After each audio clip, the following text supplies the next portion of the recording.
You're listening to iCannabisRadio.com.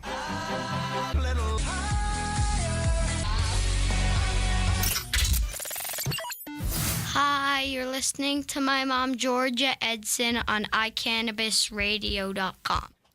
Hi. What's up? I'm Georgia, and I'm trying to send a text message. I'm so rude. I'm trying to send a text message at the same time that I'm supposed to be talking, and I can't multitask at all.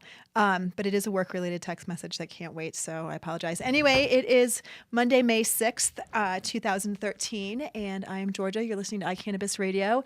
We have a really wonderful show. You know, today is the Monday before what's probably your favorite Sunday of the year. Isn't it everyone's favorite Sunday of the year is Mother's Day? Whether you're a mother or you're celebrating mothers, you all have mothers. It's not, it should be. Right? Damn it.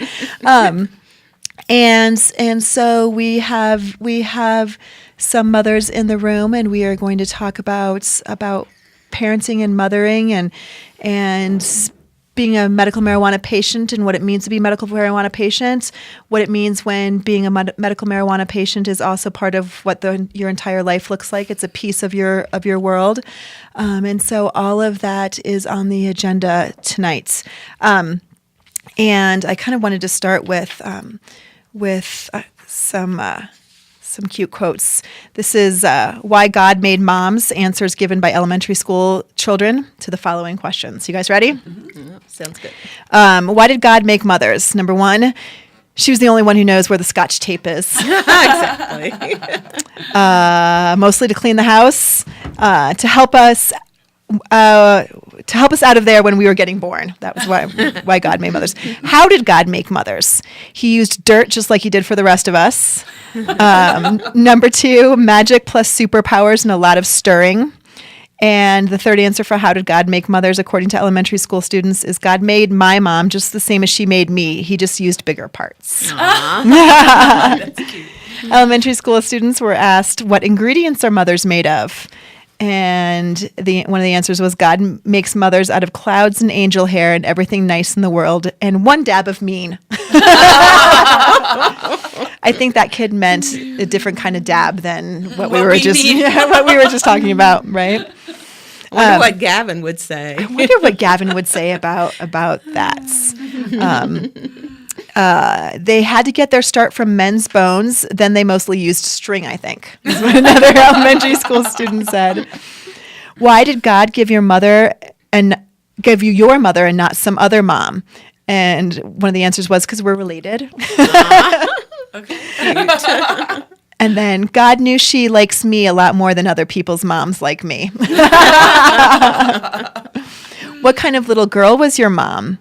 My mom has always been my mom and none of that other stuff. Right, I can't even imagine. I bet Gavin doesn't even think about the fact that I used to be 8. His age. Yeah. I mean, that's incomprehensible. Yeah. Actually, right now, for me, it feels incomprehensible. Yeah. Back to the question, what kind of little girl was your mom? One little kid answered, I don't know because I wasn't there. But my guess would be pretty bossy. And the third answer is they say she used to be nice. Oh, she used to be nice. She was little. She used to be nice. What did mom need to know about dad before she married him? They asked elementary school kids. His last name. That is not always necessary. I'll just put that out there right now. Another answer is she had to know his background. Like, is he a crook? Does he get drunk on beer? Does he smoke weed? This is great. Does he make at least $800 a year? Did he say no to drugs and yes to chores? Yes to chores. Why did your mom marry your dad? My dad makes the best spaghetti in the world and my mom eats a lot. Ooh. My son would totally say that about me. Why did your mom marry your dad? She got too old to do anything else with him. Wow. That kid's grounded. And then my grandma says that mom didn't have her thinking cap on. That's awesome. Little elementary school kids were asked, who's the boss at your house? Ooh. Mom doesn't want to be the boss, but she has to because dad's such a goofball. Nice. Who's the boss at your house? Mom. You can tell by room inspection. She sees the stuff under the bed. Oh, yeah. Ooh. X-ray vision. X-ray vision. Oh, yeah. Moms do have eyes in the back of their head, right? For sure. that's the other thing. Who's the boss of your house? I guess mom is, but only because she has a lot more to do than dad. True. Of course. Kids were asked, what's the difference between moms and dads? Moms work and work at home. Dads just go to work to work. Moms know how to talk to teachers without scaring them. I think I scare teachers. Dads are taller and stronger, but moms have all the real power because that's who you get to ask if you want to sleep over at your friend's house. That's right.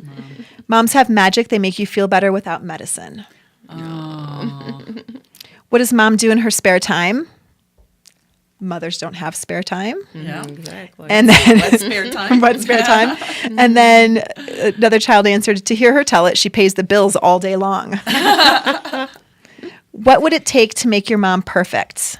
On the inside, she's already perfect. Outside, I think some kind of plastic surgery. Oh, that kid's grounded. How about this? Diet. You know, her hair. I dye it, maybe blue.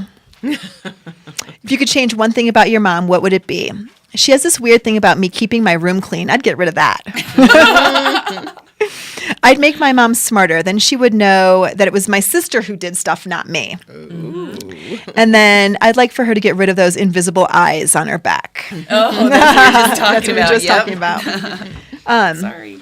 You know, I think when people become mothers, they don't necessarily things don't necessarily turn out the way that they think it's going to. I mean, I don't know about me or about you guys, but for me, I mean, having a kid was something we planned it, we talked about it, we made a decision, and beyond that, I really didn't think through.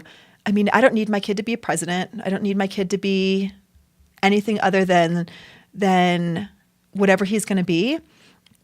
But I think that life takes so many twists and turns that even though my kid is younger, I'm constantly like, wow, I didn't really expect that this was going to happen, and I didn't expect that this was going to happen, and Tara, I don't think that you expected your beautiful, amazing children would have been doing and be doing all that they're doing, and I don't think that you expected the last 5 years of your life to be exactly what happened. Tell us a little bit about you and your experience as the mom of my personal favorite medical marijuana patient. The Georgia's favorite medical marijuana patient was my son, Niles David Puckett.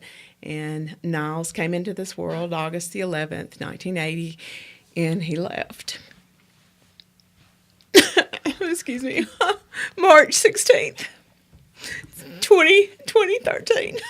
I wasn't going to go all weepy, Georgia. Oh, I fully expected it because, we've already cried once this evening, so it's bound to happen. Oh, wow. But anyway, Niles, he was a Renaissance man, I tell you what.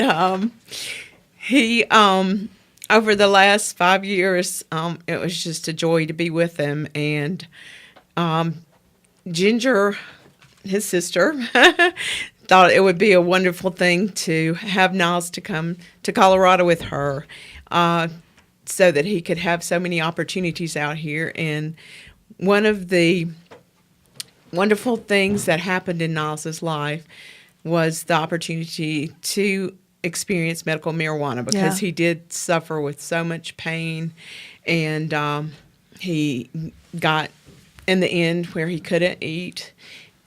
So he would get those wonderful edibles and munch on those and be able to actually eat food again and keep a little weight on him for a while anyway.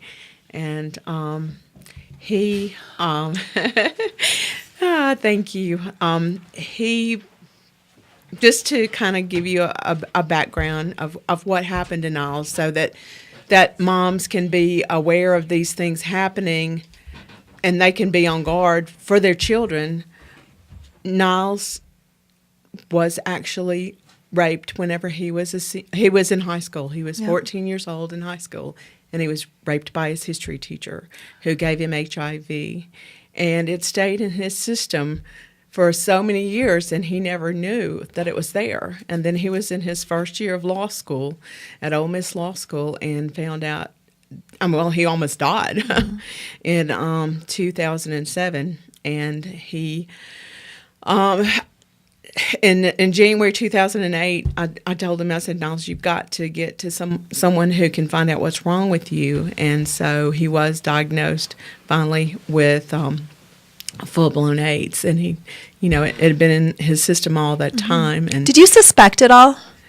No, I really didn't. I really did not expect that to happen to him. We never expect bad things to happen to our children. No, we don't expect bad things to happen to our children. And so anyway, he got on the right kind of medicine. He was actually given 3 weeks to live. In January 2008, he was given 3 weeks to live, and he got on the right kind of medicine and came back and was able to graduate law school and actually able to practice law for a little while. And so lived in Jackson for about a year after he completed his Juris Doctorate. And then his sister, Ginger, wanted him to come to Colorado with her. And so I helped them move out here. And he wasn't using medical marijuana before he moved here? No. Although Ole Miss, they did start medical marijuana years ago for Big Pharma. And so actually medical marijuana started at Niles' alma mater, University of Mississippi, Ole Miss. Yep. So anyway, Ginger just thought that it would be so beneficial for him to be out here and have that opportunity and be safe, not have to worry, if he did want to use medical marijuana, he would have that opportunity without worry. And how did it help Niles? He, as I say, he was in so much pain, and for a while he was able to get the capsules. Warren, Georgia's husband, was so gracious in helping us out. Getting connected. Right, and Georgia too, to get the Phoenix Tears. That's what they call them, right, in the capsules. And whenever he was in some of the worst pain, he would take one of those capsules and would just almost automatically, within 30 minutes, it would take away his pain, and he could actually go to sleep. He could get a good night's rest. He could take that and get a really good night's rest because he did have so much of a problem being able to sleep at night. Well, Niles sort of became, almost a medical marijuana poster child, because when people think of why Amendment 20 was written and people think of kind of the quintessential medical marijuana patient, it was all the symptoms that Niles was experiencing that we know that marijuana helps so tremendously, and then add on top of this, you've got this intelligent, gregarious, handsome man who could charm the pants off of anyone, whether you intended for that to be what happened or not. And he was such a good speaker for his personal medicine and for the cause as well. And so as his mom, you see your brilliant, talented son using cannabis for his medicine. What went through your mind? Well, of course, whenever I was a teenager, actually when I was about 10 years old, in school, I can remember in junior high, they would put us in the auditorium and they would give us these movies. They would show us these movies of how horrible all of these drugs were for you. And of course, way back then, I was just scared to death of any kind of drugs.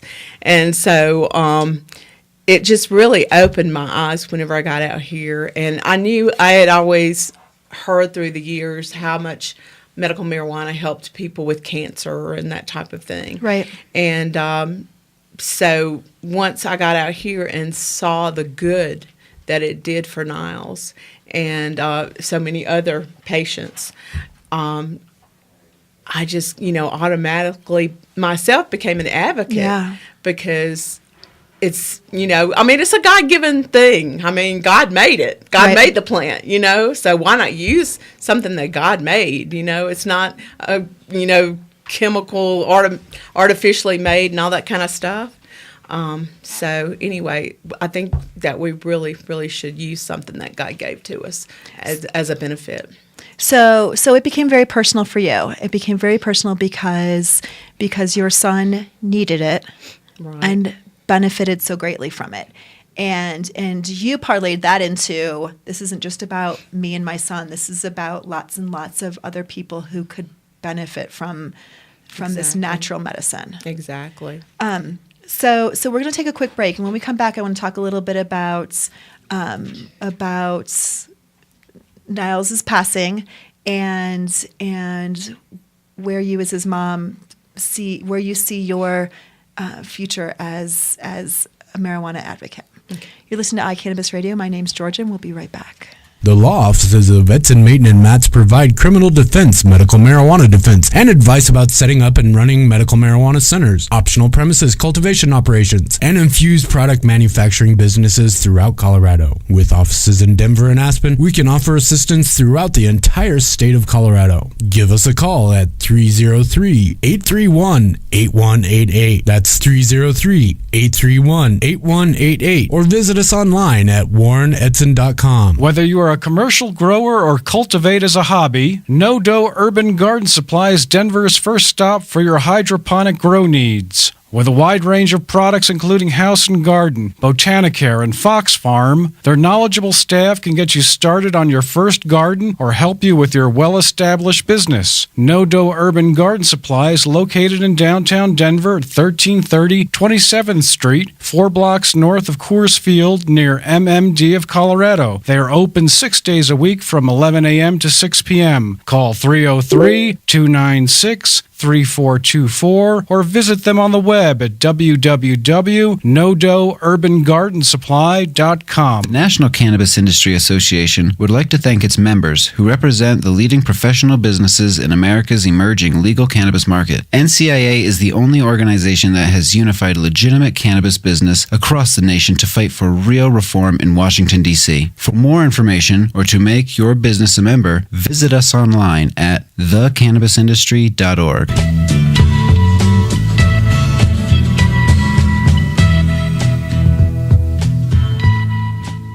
Hi, welcome back. You're listening to iCannabis Radio. I'm Georgia, and I am in the studio with my dear friend Tara Puckett, mother of my wonderful friend Niles, that you guys have all heard me talk about endlessly. Niles is in our hearts every day. We think about how much she made us laugh when we didn't really want to laugh. And, he had this uncanny ability to be able to just walk into a room and kind of say and do the right thing. And it was funny because at the end, Niles was really hurting and really ill. And outside of his immediate family, that wasn't something he ever complained about, ever. Every once in a while he'd say something like, I need meds and that would be helpful. But that wasn't out of a complaint. That was out of, just kind of a fact of the matter. And Mondays were always kind of my unofficial date night with Niles, and it was wonderful when you guys would come, and it's not the same. It's just not the same. It's not bad. Those memories are fantastic. But what happens now? What you have dedicated your life as Niles' mother to be an advocate and an activist for cannabis. Do you see yourself continuing to be that voice? Yes, I hope to do that. In fact, I contacted Betty Allworth, that many of you guys know, and I told Betty, I said, I really feel like Niles wants me to be his voice, and so in the future, any time that I can speak as mother of a medical marijuana patient, I would be happy to do that and be a really strong advocate to let people know, let all mothers know all over the world, this is something that definitely helped my child and can also help your child as well. I'm so impressed by the grace of your family and your grace, and it was a long battle. It was a hard battle. That last week was took an unbelievable amount of strength, more strength than mothers have to give. I mean, it's one of those things that, again, you don't really realize until you're a mom, that you have this capacity, this like unbelievable capacity to do and feel and think and be in times where you can't even imagine going through those times. And and I was with you when you had to make some really challenging decisions, and some decisions that probably felt against what a mom does in her heart, but you have to balance that with your head, and then the grace that you and your family shown in the celebratory week that we had of Niles's life. I mean, that was unbelievably challenging, and he is extremely lucky as his Ginger to have you as their mom, and we are very lucky to have you in our community. So thank you, Georgia. I'm lucky to be here. if there is something that you think as the mom of a medical marijuana patient, or something you think Niles would want people to know, what would that be?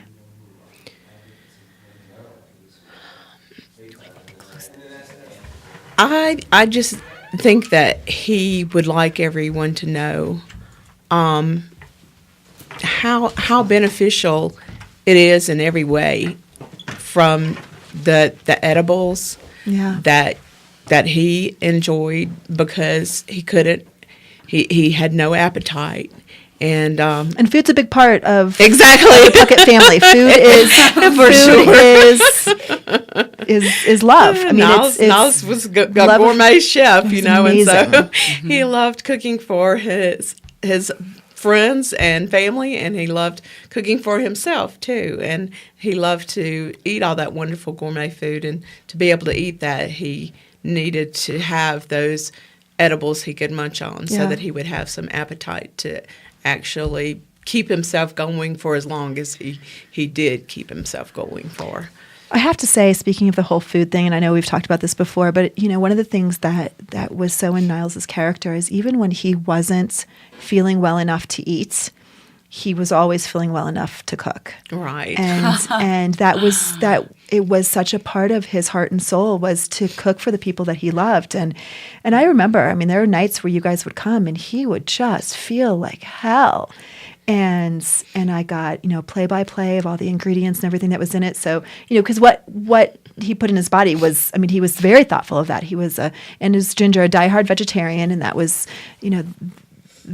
those things. It wasn't just about eating; it was about eating well and eating healthy and eating good, and nourishing your mind and your soul and your body. Mm-hmm. But I always appreciated that so very much. The fact that even when he felt like hell, cooking nourished him. Mm-hmm. Cooking for others nourished him. Well, and it sounds like it was something he could give to his friends. Right, yeah, even exactly. then, they were giving so much to him, that it was something he felt he could give to other people. Sure. Absolutely. Absolutely. And Niles always believed, really, that medical marijuana would cure him eventually. He felt like that it was going to be a cure for him. And I think that, I know it was meant by God for him to be our special angel now, looking over all of us and taking care of each one of us.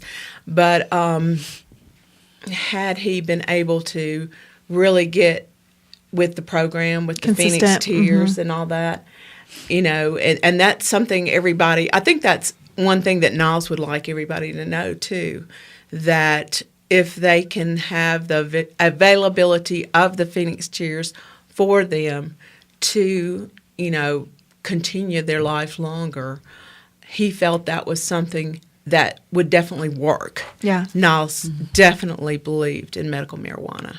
He was just, as you know, a very strong advocate. Yes, and when Niles believed something, look out, right? Right, exactly. Get ready. He was determined to get everybody Yes. else to believe the same thing. That's right. That's right. I wonder where he got that from, Mama. Huh? I don't know. I have no idea. Well, and in the studio tonight, we also have Terry Robnett. Those of you who are friends with RX Mary Jane on Facebook, this is her live and in person, and part of this Mother's Day show is being a mom and being a medical marijuana patient, and being the advocate that you are. I think one of the things that I so admire about you, and one of the reasons why I'm so excited to have you on, is because you have a really great perspective, but you always keep in mind that the reason why you're doing what you're doing is because someone needs to speak for the patient, and that's you. And you're always looking at each bill and each politician in the light of, is this person going to move forward with what's going to be helpful to medical marijuana patients, or are they going to be a hindrance? And this session, you have worked tirelessly, day in and day out at the Capitol. And prior to that, you were in attendance at every Amendment 64 task force meeting and subcommittee, and when it was 3 meetings in one day and drive across town and go to, you tirelessly attended all of these to ensure that you had enough information to be able to make good decisions and provide good information to those committees. So for all of that, I want to thank you.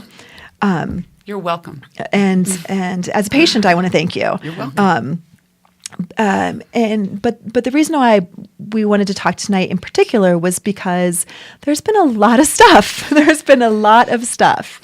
And certainly has been. Yeah. Certainly has been. So let's kind of start with the easy stuff. DUID was dead a little while ago. The easy stuff, DUID. Wasn't that easy just last week? It was 2 weeks ago today that we defeated the DUID in the Senate Judiciary Committee 4-1. But this just shows that it's not over till it's over, because in less than 24 hours after that, the House had taken that bill and slapped it into one of the Amendment 64 bills, probably one of the most critical ones, which was the Regulatory Framework Bill. Stuck it in on that. It created a big kerfuffle. It kind of blew up between the House and the Senate. She used the word kerfuffle. I think we need to use that more often. But anyway, it created this conflict between the House and the Senate. Yeah. Serious conflict, where the Senate was actually threatening to kill the bill entirely if the DUID was left in there. So a lot of wrangling going on. Eventually, last week, the House introduced another DUID bill. It would be the third attack for this year. Introduced that, fast-tracked it through in 3 days, because today it went through, it blew through the House committees and whatever last week. Today it got heard by the Senate Finance Committee and then went to the Senate floor. And right now, it is on its way. We have one more slim chance of defeating it in third reading in the Senate, but it is a slim chance. So what I tell everybody, please, if you care about this issue at all, if you voted for Amendment 64, if you think that that 5 nanograms is an unreasonable amount in your blood to determine impairment, please, you have to email or call your senator. Absolutely. And there's a real easy way to find out who that is. Go to voteguide.com. It's voteguide.com. Just type in your address, and it will spit out at you who all of your federal, state, and local reps are. So go to that and email your state senator and tell them that you oppose this bill. It's our last chance. It will likely be heard in third reading tomorrow, and if it passes, then, in my opinion, serious medical marijuana patients are the most vulnerable to being falsely charged and convicted under this law. Well, and tell us why that's the case. Okay. Well, because it sets what it does is this bill is it sets a 5 nanogram permissive inference for THC in your bloodstream, in whole blood. And, people argue that the science isn't there for that. My opinion is the science is everywhere. There's some studies that say that 5 nanograms is too much, some that say that it's too low. It's all over the map.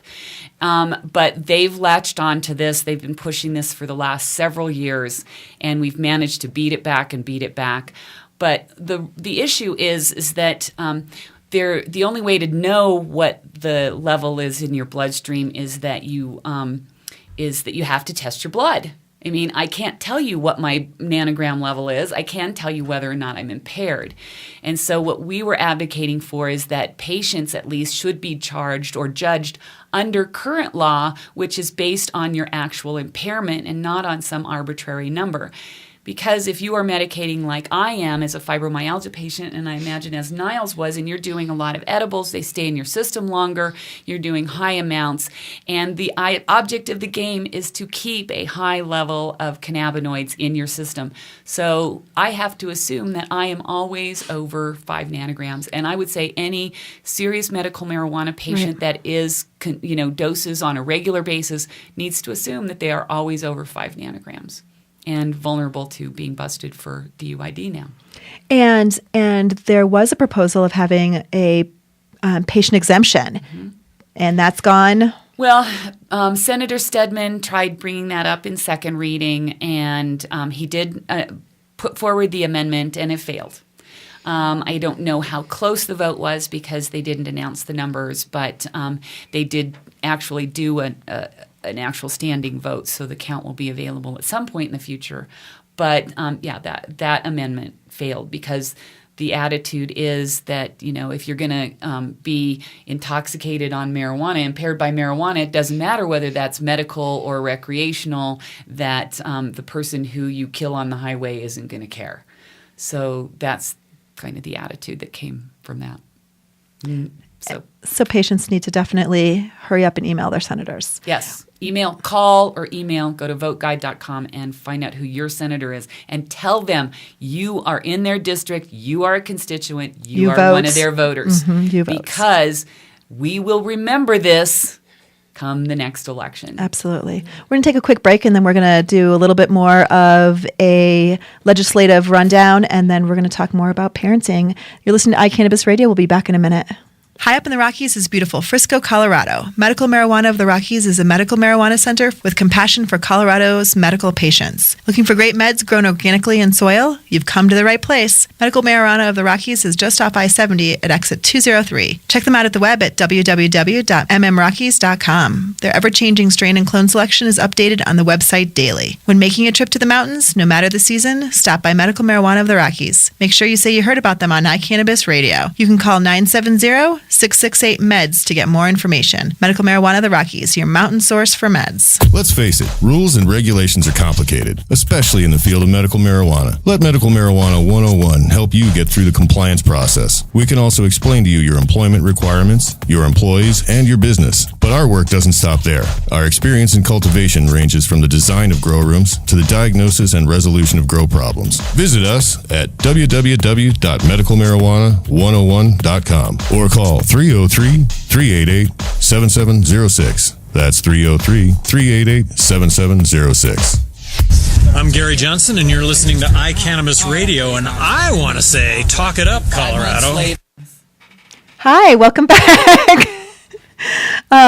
You're listening to iCannabis Radio. We were just talking to Terry Robnett about what's going on in the legislative session right now that affects medical marijuana patients in particular, and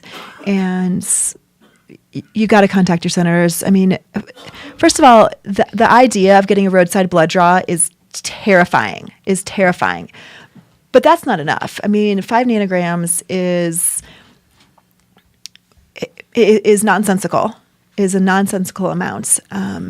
It's also excessively punitive to patients because one of the risks that you run if you get a DUID, you are and you're found guilty, you are put on probation.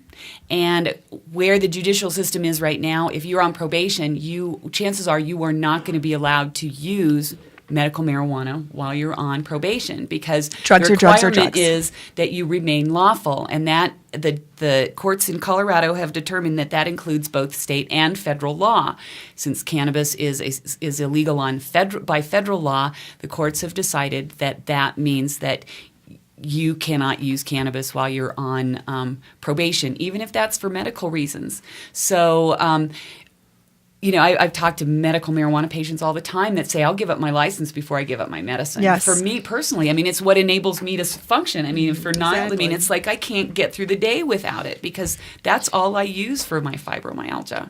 And you shouldn't have to choose. Patients shouldn't have to choose between their freedom of choice of medicine and their freedom to move about the world. And it's the only medication that's treated that way. It's the the only only patients that are treated that way. They aren't going to take your oxy away from you.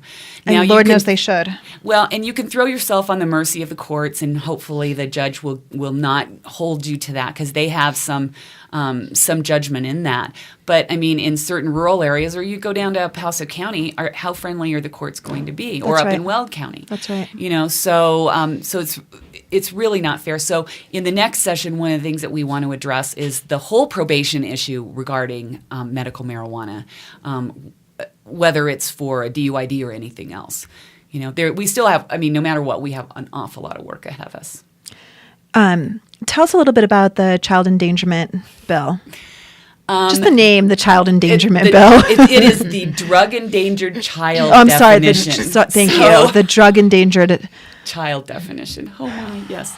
Well, it actually came initially out of the meth labs, right? And the meth labs and kids being involved in that, and I think we all agree that that's very dangerous for children. But they were trying to extrapolate that That's over right. to marijuana, particularly when it comes to growing.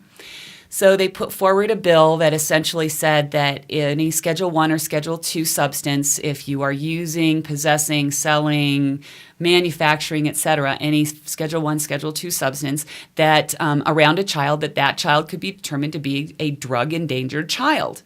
And we went, holy crap, that can't happen. So we went in and worked on an amendment that clarified that did not apply to anyone who was using or doing anything that was legal under Amendment 20 or Amendment 64. So that included growing and cultivating and selling and all these different things. So we did get that amendment passed, but apparently it wasn't satisfactory because what they have come in now and done is they went in and wiped all of that out and said, okay, we're just going to turn this over to the meth task force to decide what a workable definition is of a drug-endangered child. So they're going to work on that now, and they're charged with bringing back a definition come January 1st. So we know we're going to have to face this again. And I know from talking to the lobbyists for the police union that what they are really going after is home growing. They don't like law enforcement doesn't like home growing because it's uncontrolled. They don't know what you're doing, and if you're giving it away or selling it or what you're doing, and so they want to use this as a way to keep parents from growing at home. Well, and National Jewish did their report on mold spores and those kinds of things in home marijuana grows, and they are using that all the time. They are using that all the time. They're using that all the time, and there really isn't evidence. I mean, I think I know just as a common sense person what endangered means, and there really isn't a lot of evidence that mold spores causes a lot of endangerment. I mean, certainly if you're like your husband and you have allergies, or excessive allergies, that's not pleasant. Does it then endanger someone? I'm not so sure about that. What about your house plants? Right. I was going to say, I have a pet vegetable dander. garden and I have fertilizers and those kinds of things. And I put them away. I put them where my 8-year-old can't reach them. Well, I get powdery mildew in my garden every year. Every year I get powdery mildew in my garden. I got it on outdoor my garden. zucchinis. Right. I have it in all your big leaf plants. Yeah. Your zucchinis, your pumpkins, all of your big leaf plants. Absolutely. Yep. And so it just has to be reasonable. This, I feel like we are cycling through this reefer madness thing again. That because we opened the door to allowing more freedoms with marijuana, there's a whole cadre of people that want to grab control again, and so they're utilizing all of these scare tactics, and we as parents have a voice in what happens for our children, and I know that as a parent, that's a huge motivator for you. Isn't that partly why you do what you do? It is in part because I have a son who's 36. I have 2 grandsons that are in elementary school, and I have 4 stepkids. So, a lot of what I'm doing is to set up a better world for them, because I want my grandsons to have a safer alternative to drugs and alcohol. That I see, the drug abuse, and I hear about the Skittles parties, and Colorado is second in the nation for prescription drug abuse. And I've seen the studies that show that in medical marijuana states that alcohol use goes down. I'm sure that the alcohol lobby isn't happy with that, but, especially among younger men. So, that's what I want. When my son, who is in a very high-stress job, calls me on the phone and says, Mom, I don't want to drink alcohol because it makes me I don't like how I am. It makes me angry and irritable, and I don't want to do the pills, so help me find a good strain for, to deal with just some stress and whatever. That just warms my heart, because that's what I want. I want a safer alternative for him. I want a safer alternative for my grandsons. And I want to make sure that the state that I live in is making good public policy so that we can all live here together. There is a lot of pushback. What I've seen following all the task force meetings and everything else, it's really hard to sit through those meetings and listen day after day after day at all the reefer madness and all the prohibition and all the scare tactics and everything else that goes along with it. But we expected that there would be pushback. That's right. And my opinion is law enforcement thinks that the people of Colorado made a horrible, horrible mistake when they voted for 64. They didn't know what they were doing, and it's their job to fix it for us. Yeah, I think I think you hit the nail on the head. We've seen so much evidence that law enforcement believes that if people just would have known really what they were voting for, they never would have done this. And your blog the other day, do you want to talk a little bit about your experience? The conversations that we had? Yeah.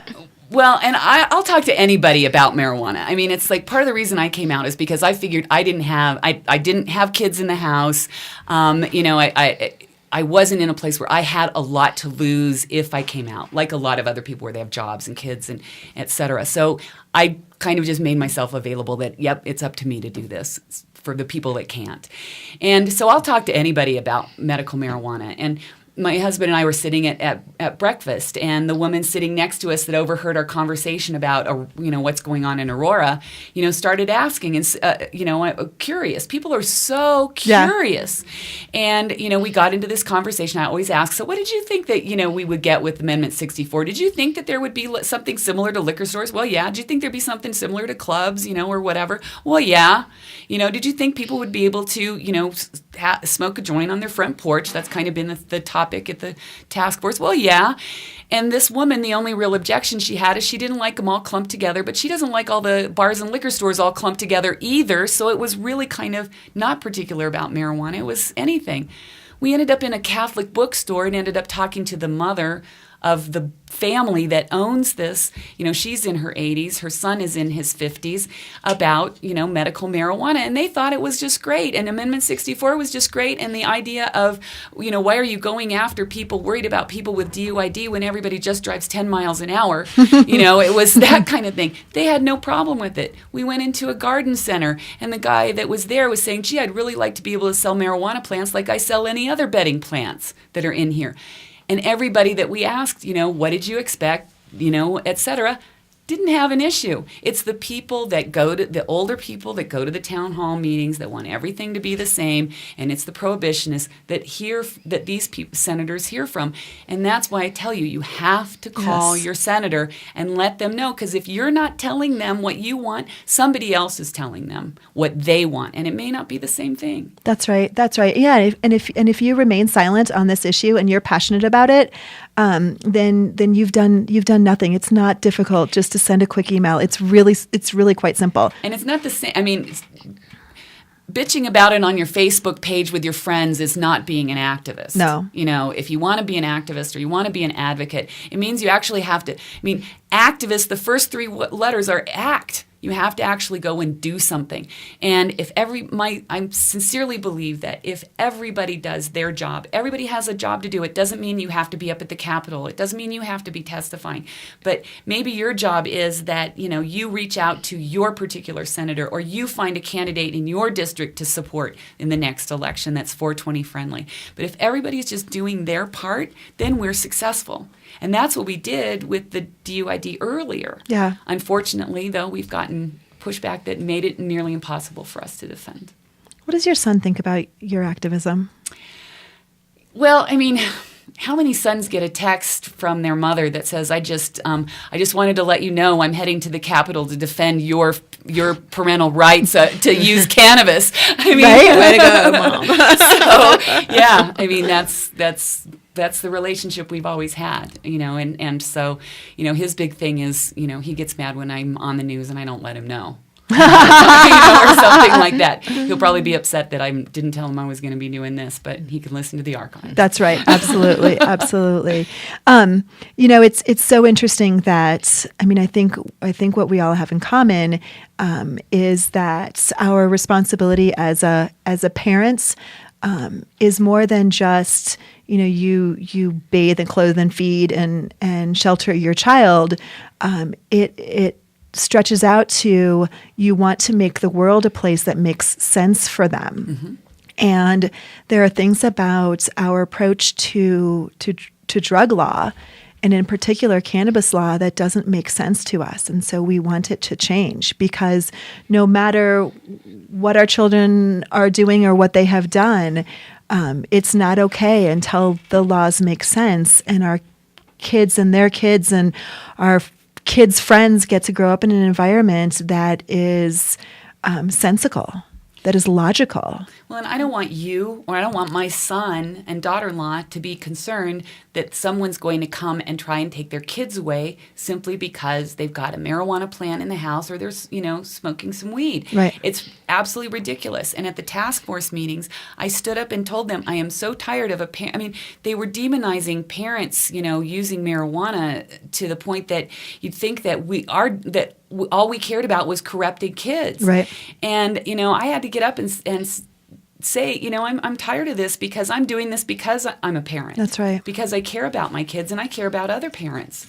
And, the voters of Colorado were way smarter than the task force, way smarter than the legislators. And smarter than law told them enforcement. that because we said enough is enough. That's right. Stop throwing us in jail. Stop taking our kids away. Stop making us lose our jobs. All these things. Right. We tried it their way for 70 plus years, and it didn't work. Not because they didn't try, not because law enforcement was doing a bad job. Right. It just doesn't work.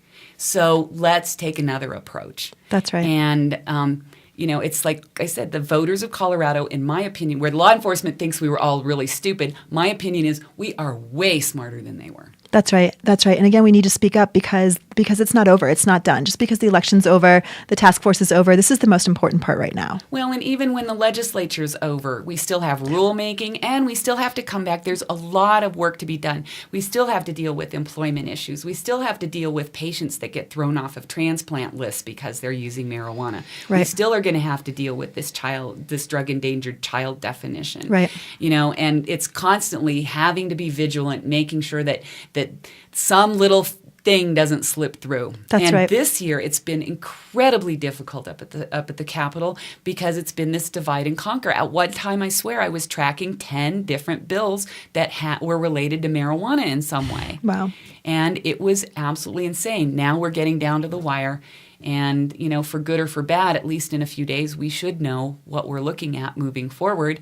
And then people can start to make decisions. And then I also work with the counties and whatever and municipalities trying to develop some good regulations too. So that'll be the next step. They're waiting on the state. Now they'll be making their decisions. That's right.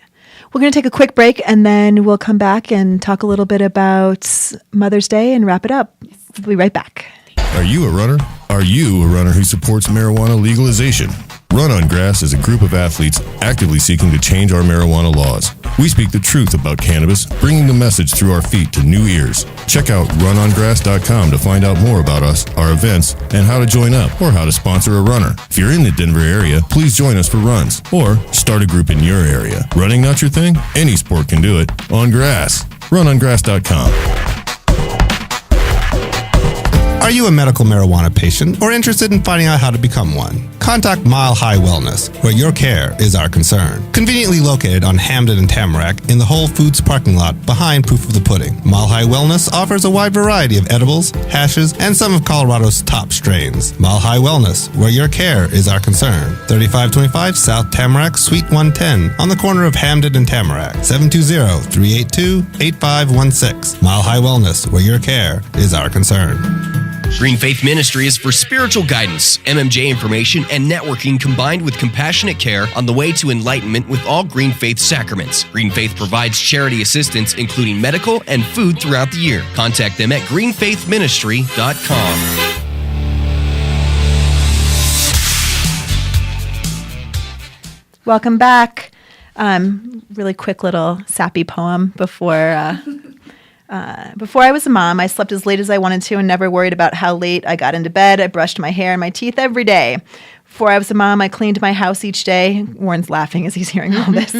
I never tripped over toys or forgot words to a lullaby. I didn't worry about whether or not my plants were poisonous. I never thought about immunizations. Before I was a mom, I had never been puked on, pooped on, spit on, chewed on, or peed on. I had complete control of my mind and my thoughts, and I slept all nights. Before I was a mom, I never held down a screaming child so that doctors could do tests or give shots. I never looked into teary eyes and cried. I never got gloriously happy over a simple grin. I never sat up late hours at night watching a baby sleep. Oh my God, do you remember that? Just watching. Oh. Before I was a mom, I never held a baby just because I didn't want to put it down. I never felt my heart break into a million pieces when I couldn't stop the hurt. See, you did this to me. I'm sorry, Georgia. I never knew that something so small could affect my life so much. I never knew that I could love someone so much. I never knew that I could love being a mom.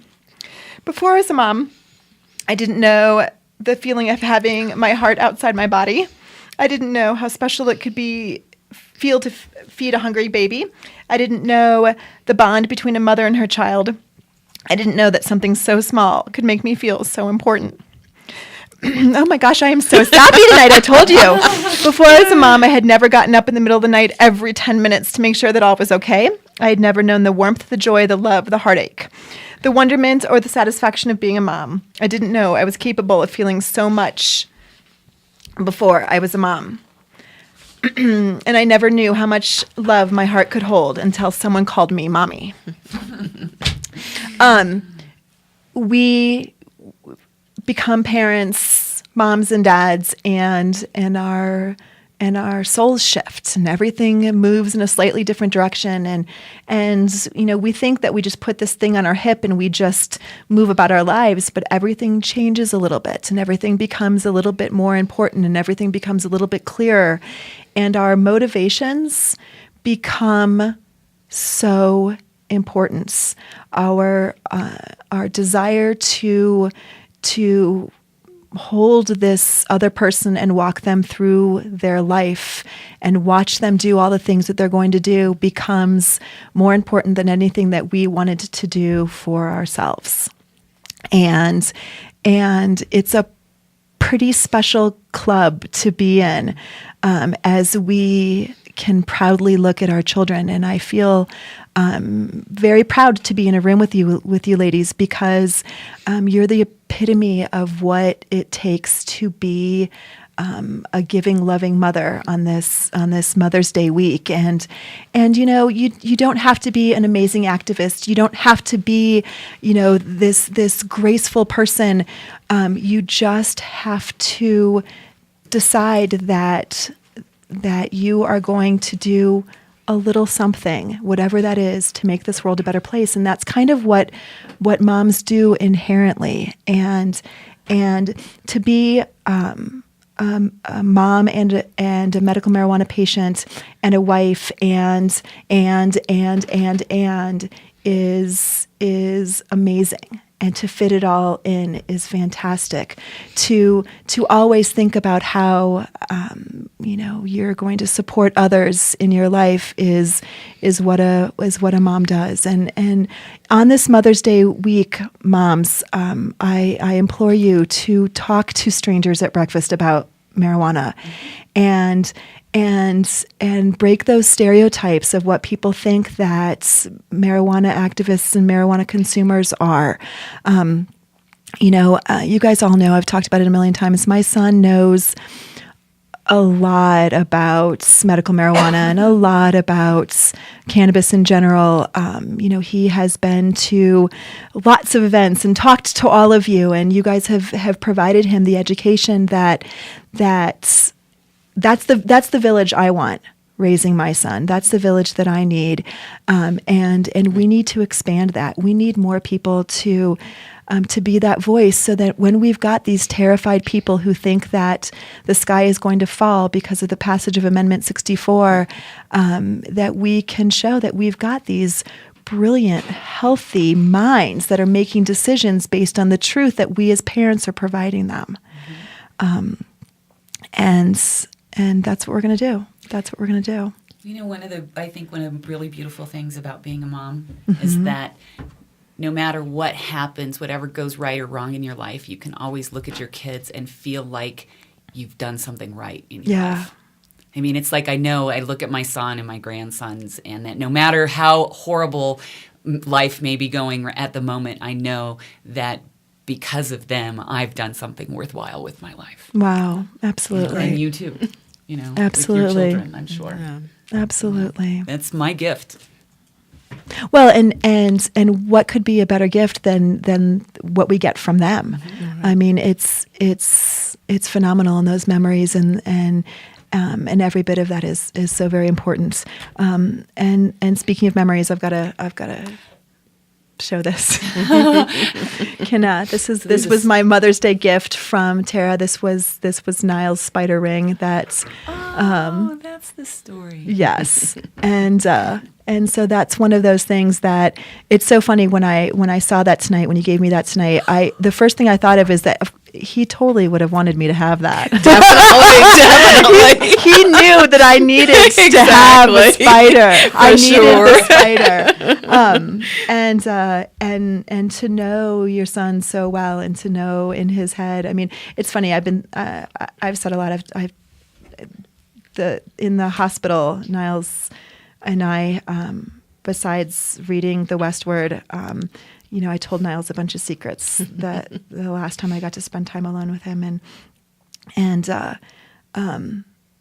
he's not telling anybody what you told him. He's not telling anyone my secrets, and you know what?